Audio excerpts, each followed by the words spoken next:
Iyak ako eh. Ay ko, binatilyo na ako, nabubuli pa. Sa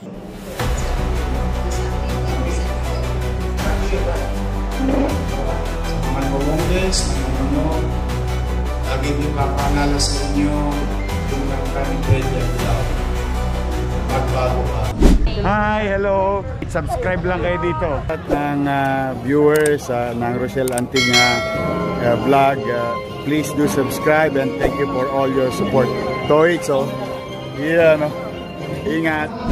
From DZMM, Mayor, tanong ko lang, paano po yung mismo naging sistema po ng ginawa nilang pang-modus po?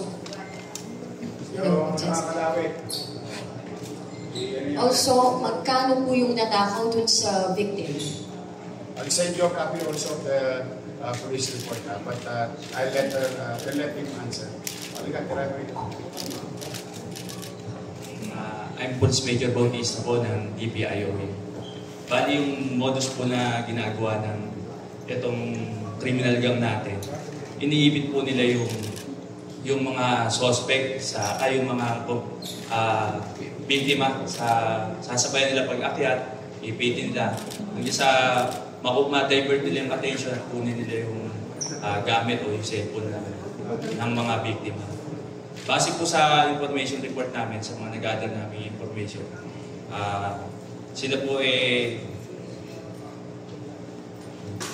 base po sa mga nag-gather namin information, sila po yung mga nakukuha nila halos mga 4 hanggang 5 cellphone kada araw na gumaganap sila ng paglakad ng pagnakaw po.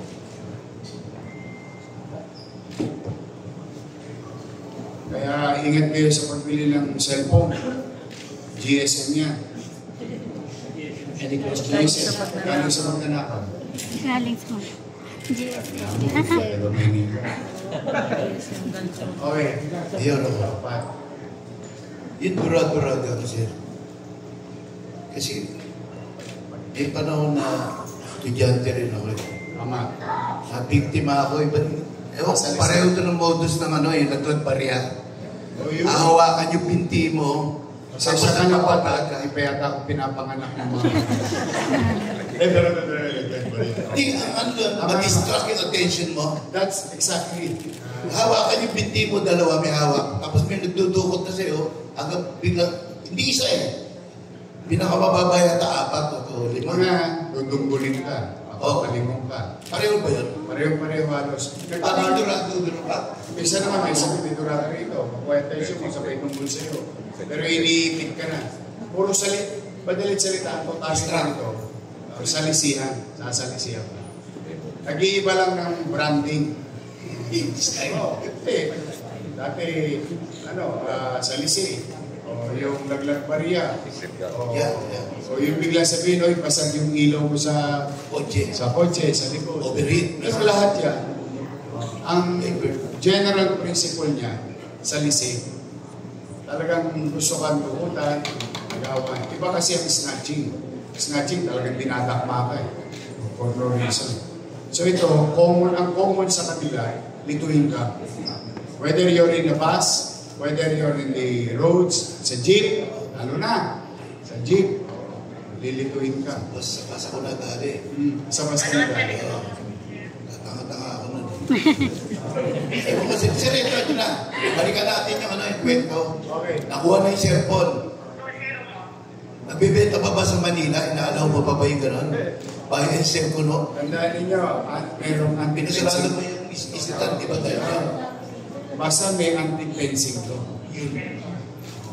I'm telling those individuals, or I don't know, may nagtitinda pang mga cellphone na GSM.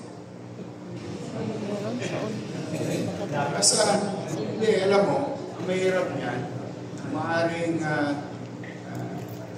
ginatutuwa nila, o maaaring tinatawan-tawanan nila ang pamahalaan. Pero hindi araw-araw Pasko. May Pasko rin sa polis. Matye-chepon. At saka mabigat yan. Mabigat na offense yan. Anti-offense.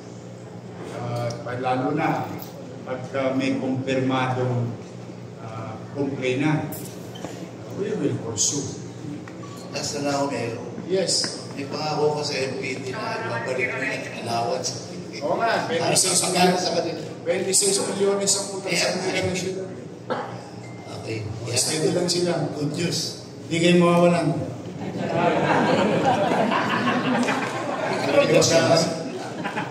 Hindi, dati naman may utang, may obligasyon din yung dati.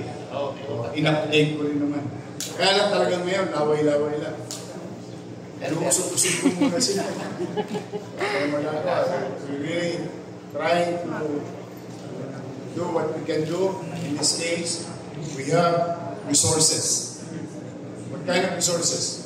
Human resources, enforcement unit. We're just going to do regular job or regular operation to keep the peace in order free. Walang kauskasyon. Very minimal. Virtually none. Hindi dito naman kanila. So, yun muna mga inuna namin. Mag-akot ng basura. Disiplina sa kalsada. Tapos yung isip ng kalsada. Pagka bumuti-buti na tayo, basta lista nyo sa tubig. Luluwag din ang buhay. Ed Reyes po sa People's Tonight. Kay General General, pinaiiran niyo rin ba yung paramihan ng muli sa mga station commanders at iba pang unit ng MPT? Magandang umaga po. General Abad po, ang bagong talagang district director ng Manila Police. At necessarily naman po na nagpaparamihan. Sadya lang yung best effort na binibigay ng ating kapulisan. Resulta na rin po sa guidance ng ating Chief PNP, ng Regional Director, at ng ating mana ngayon, na hindi po tumitigil 24/7, 3 shifts po kami. Anytime po kayo tumawag sa 911, darating po. Wala pong limit. Wala po sa atin. Isingit lang. In fact, I hope one Monday wala tayong ganito. How I wish na wala tayong ganito. Ibig sabihin, ubus-ubus na yung mga Tolonges sa Manila. But, again, kasi minsan, alam mo, madami kasing hindi mo rin masisisi yung ibang Tolonges eh. Kasi in the past, they would always claim, sa simula lang yan. Yun ang laging ano dyan eh. Kaya subok na subok. Unang-una, magsasawa sila sa amin. Dahil hindi naman kami titigil. But it's not about sino marami. Ang goal namin, even sa traffic violation, alam mo ang goal na namin? Sabi ko, dapat less violator. Ibig sabihin, nagtidinuna ang uso. So kami, whether marami o konti, basta tama yun. Tama yung sinabi ni General Abad. Best effort ka. Yes, ma'am. Sa pulis po, tatanong ko lang, can you take us kung paano po nahuli yung mga member ng gang, ilan po yung na-aresto, tsaka kailan po nangyari? Pardon, ma'am. Ayun, tatanong ko lang po, sir, can you take us kung paano po nahuli yung mga suspect ng gang, and then ilan po silang na-aresto? Ito pong ngayon, itutura-tura ba ay 5 po lahat yung nahuli. Bali, yung ating complainant ay nagreklamo, hindi pinalo ako ng pulisan. Kaya po natin. Sir, saan po nangyari yung incident dun sa complaint? And when po? Ano po ito? Along Top Avenue. While nasa loob po siya ng bus. Sa loob po ng bus. Tapos, paano po nahuli ng mga pulis natin? Nag-fight po siya ng reklamo, then nagpalo ako yung ating pulis. Tapos, sir, last na po on my end. Tatanong ko lang po kung apart from this 4 po na na-aresto, meron pa po bang ibang member na still out? Meron pa po, ma'am, formado ako po yung members ng kanilang grupo. Kaya lang po, isa sa continuing police operation, so hindi ka na po-click din mo. Thank you, sir. Si Marisol Vita. Umaga, Yorme. Sir, ano po? Uy, mag-ingat kayo bukas ha. May ano naman. Kung may tama naman tayo bukas. Yes, so. Yorme, ano po yung profile itong grupo ko? Like, do they have previous criminal records? Yes, some of them have been charged of illegal gambling. May mga previous cases yung iba dyan. Binasa ko yung background ng iba. Mga perennial ano ito. May mga previous pending cases.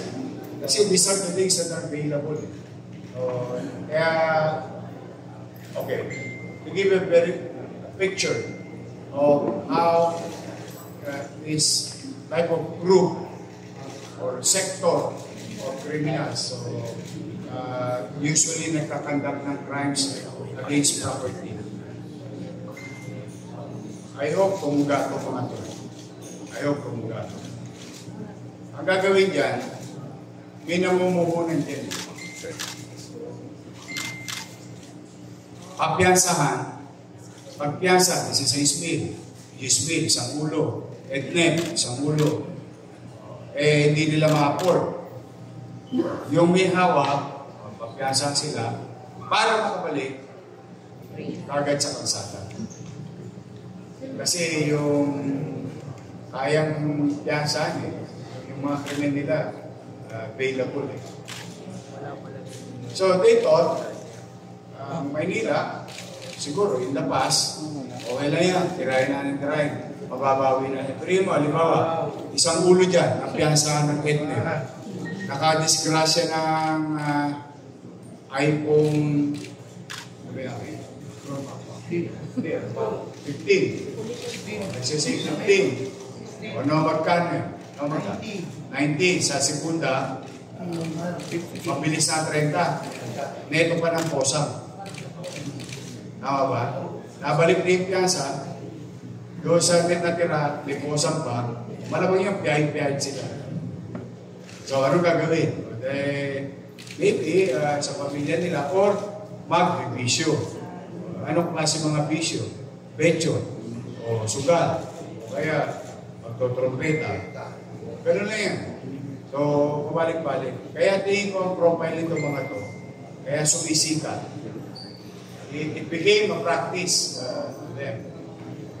I hope they will cooperate. Ako may duda ko na may tangan-tangan dito. As a buong Manila. But I will let the police do their job.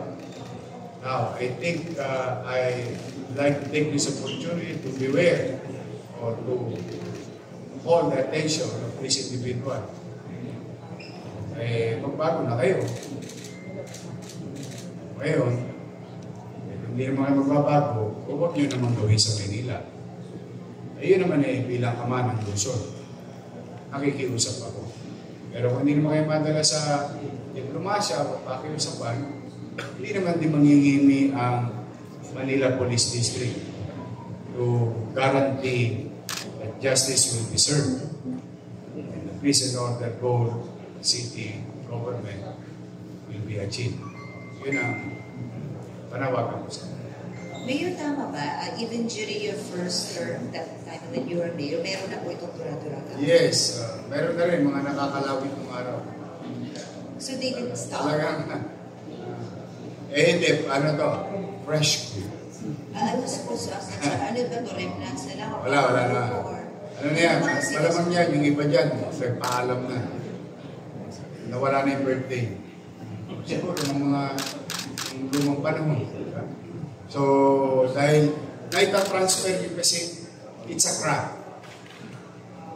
Just so you know, it's a crack. Tinuturo yan. Pinapractice yan. It will become a skill to them. I know it very well. I really know it very well. On how they are being trained and deployed. Yes. May testing yan. Usually ang testing yan ATAPs.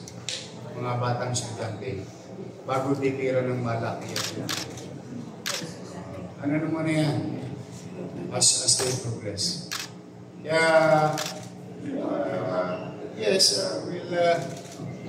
we'll continue to apprehend them as much as we can. So you got 5 now, are there more? Hopefully, wala na. Pero I doubt it. I doubt myself saying that. Wala na. So you believe so mas marami pa po sila? Hindi, good luck sa kanila. Ito na yung mga katropa nila. Gusto nyo na magkita-kita kayo. Pwede na kayo magpampiyangan sa CPG. We welcome them. But, tulad niyan, nandito na yung mga kasama nila. I hope they will take it as a lesson na may gobyerno na sa Maynila. Alam mo yung, lipat na tayo. Sa ibang syudad na tayo tumira. Ang pangarap ko, huwag na. O baka magaling din ang pulis naman. Pero dito, make sure, sinasabi ni General Abad, based sa direktiba ni General Torre, Chief PNP, may pulis sa araw, nasa kalsada. May pulis sa hapon, nasa kalsada. May pulis sa gabi, nasa kalsada. Yan ang Manila Police District. They're doing it. So may leader ang Duraduraga. Isa po siya Ewan sa sa kanya, kanya. yeah. Sino ako? Kasama yung leader sa Yun, tumaas ang kamay. Pinakamatanda ka? Okay. Sila pula po. Correct. Then, at ako, pati kumatagila pula po. Are there any questions? Nana? O, tingnan mo na. Ito Ito, real talk. Mukhang makakampiyansan ng mga yun. Alam yan. It's likely, no? Ha? Makakampiyansan. Mga 16 to, sa puto. I don't know. But most likely within that damage. Parang 16 auto lang to eh.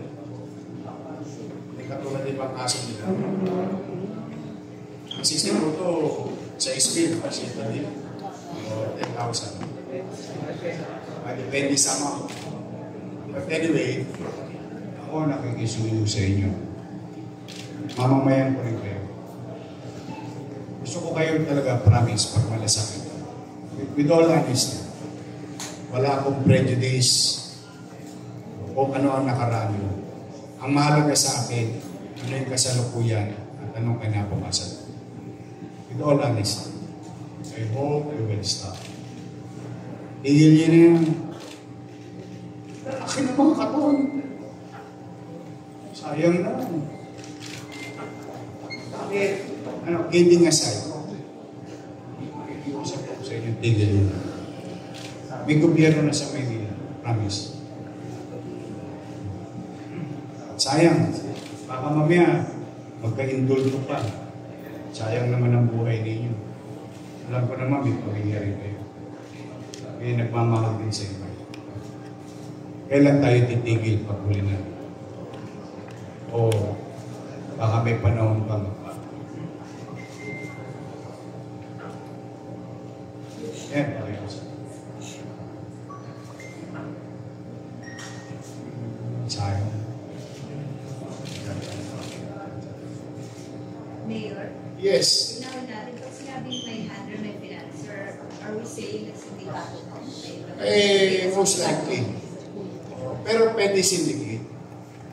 Kasi pwede crime pa yung mga tinitira eh. Ano pa lang, yung mga pipitsugin. Hindi, totoo.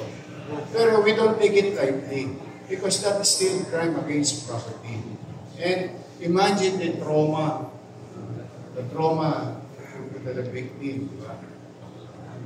So, still we take them seriously. Pero, tama, pare-pareho tayo ng pakiramdam na organized crime to, may tagagastos, so sindikato. Parang ano yan eh. Nung bata kami, may mga shoplifter sa SM. Ito mga lesbo ko sa kaliwa, malamang alam nila yung istorya nito. Yung mga shoplifter, lalagay sa ilalim ng saya, nagdodoble ng suot, and so on and so forth. Pag-uwi nun, may isang bahay sa Kagitingan. O doon, may prenda yun. Doon, lahat ng karagada, yung nakuha nila, bibilangin yung bench shop, bench. O, yun ang araw masarap kirahin. Kasi high demand yung tapos yung return, bench shop, bench.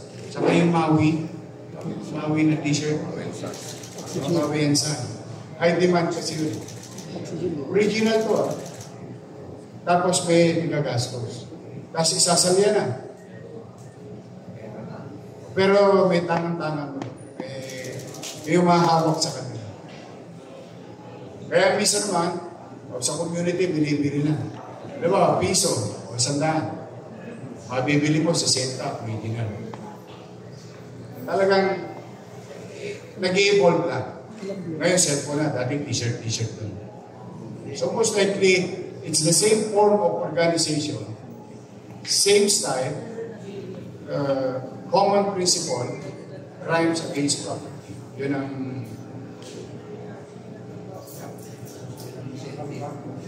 Okay na? Boss, may last po. Sure. Last question lang po. Disemi Felix Laban po. Dagdag ko lang po doon na Mayor yung ano po ba ang magagawa ng pamalang lungsod ng Maynila para hindi na sila bumalik sa ganitong maling gawain. Lalo na yung mga tambay sa ating lungsod. Maghanap silang trabaho. Kundi nga tambay, may akap eh. Ano yung mga pinamimiliwala? Ayos. Mukhang hindi na akap ko. Hindi. Ano naman? Ako, I don't want to romanticize the situation. But I'm just going to state the fact. Eh, si Joanna, kaklase ko yan. Saan pa niyo? Kaklase ko yan. Tondo ay.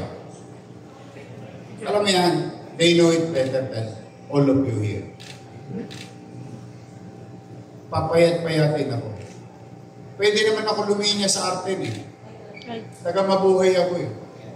Mano ba naman mang-istribo ko doon? Mano ba naman? Isang biyahe lang. Pero hindi ako na-merwisyo ng kapwa. So, hindi rin ako nag-solve it. Anong ginawa ko hanap buhay? Basurero. Sidecar ko. Ginamit ko yung mamaliit kong masa. So, anong point ko? Ginagawa ko eh. E tingnan niyo naman laki ng katawan nitong santo, mas bakit pa sa akin. So, kung gusto mo talaga lumaban ng parehas, mahirap. Pawis, puyat, alipunga, mimid, hita mo.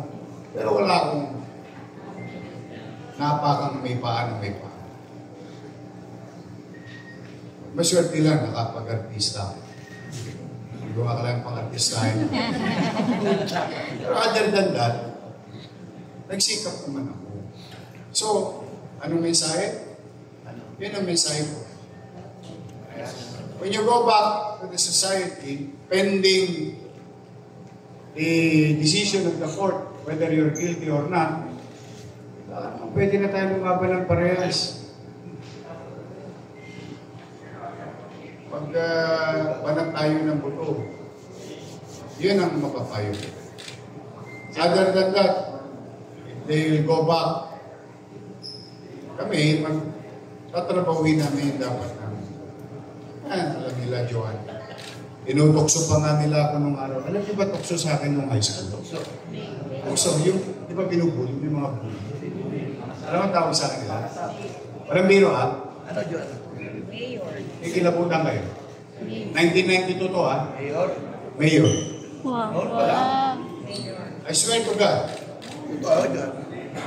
I swear to God. Ang tawag nila sa akin. Hindi, ano lang ha? Total patapusan tayo. Kaya kasi magsinungaling. Ang sinasabi kong basurero, cycle boy, matutuntun din naman ako eh. Kung totoo yun eh. Ang tawag nila sa akin, inubuli nila akong araw. Mayor, bakit Mayor ang tawag sa akin? Kasi may programa no, si Mayor Mel Lopez. Sumalangit nawa. Let's keep Manila clean and green. Agutin ang basura. Eh, basurero ko. Kaya tawag nila sa akin, niloloko nila ako ng araw. Mayor. Iyak ako eh. Ay ko, binatilyo na ako, nabubuli pa. Iyak ako. Oh, hindi nga, walang pira pa. I swear to God. Ang tawag nila sa akin, Mayor. Kalahin mo, hindi, pag-insulto yun eh. Kaya ginawa ko, pero mo ko sarili ko. Parang basurero, to cycle ko. Kaya kalahin mo, nagdilang angel sila, nag-yorme ako.